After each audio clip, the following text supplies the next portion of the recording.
was raining that night as Willoughby's Wallaby walked slowly down Nunnery Lane. It was a light rain, a gentle rain, but just enough to send a chill down the spine. Willoughby's Wallaby walked along, listening to the sounds of the night. Here an owl, a frog, a shark,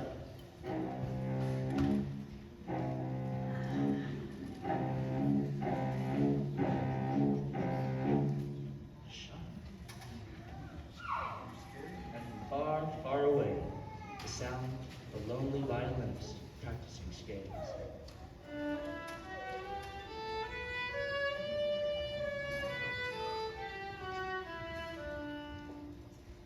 But suddenly, it started to rain hard. Yes, it was a heavy rain. Willoughby's Wallaby quickened his pace, and as the wind started to blow in great gusts, he began to look frantically around for a place, any place, to seek shelter. Suddenly, he saw a house with a large porch and a light on the outside. He climbed the steps up to the porch.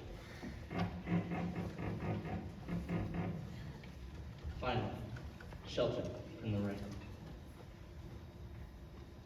But not from the wind.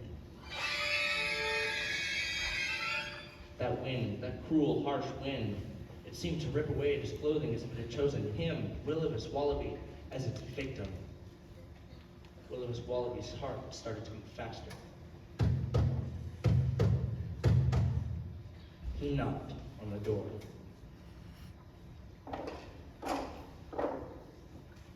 Slowly, slowly, the door opened.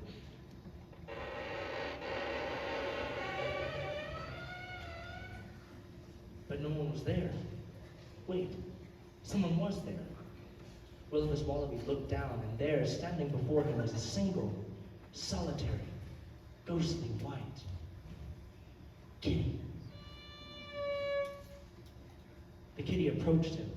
It rubbed itself against his leg and purred loudly as if to say, "Dare to enter this house, and you shall never leave alive." But for some reason, Willoughby's Wallaby found himself being drawn into that house, as if controlled by a force greater than he.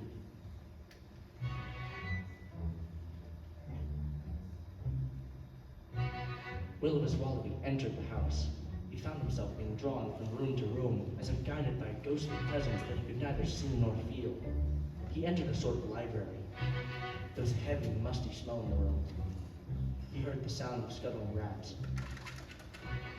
Through the dim light, he could make out bookcases towering above them. Never before had he seen such tall bookcases. His eye followed the bookcases all the way up to what seemed like an impossibly high ceiling. He heard, from somewhere, a clock striking 9.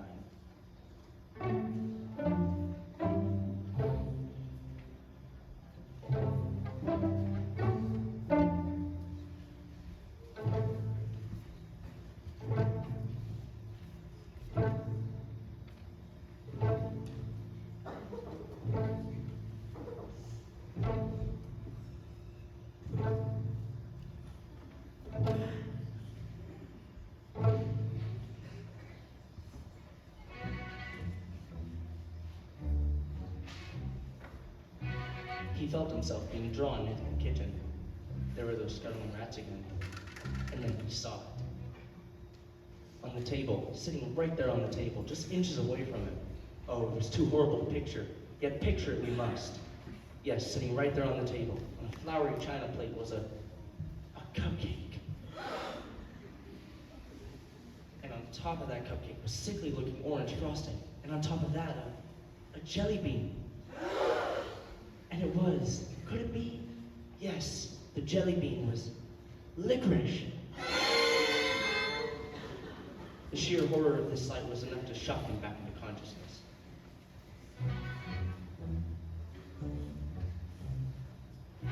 Now, having fully regained his senses, one thought, and one thought only, flashed in his mind like a strobing neon light.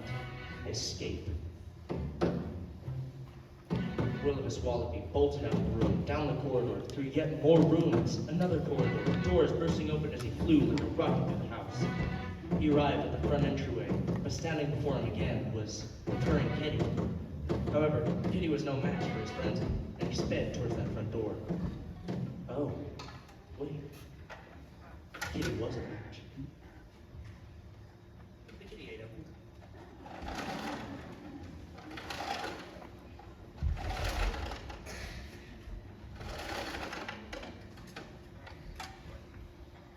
The end.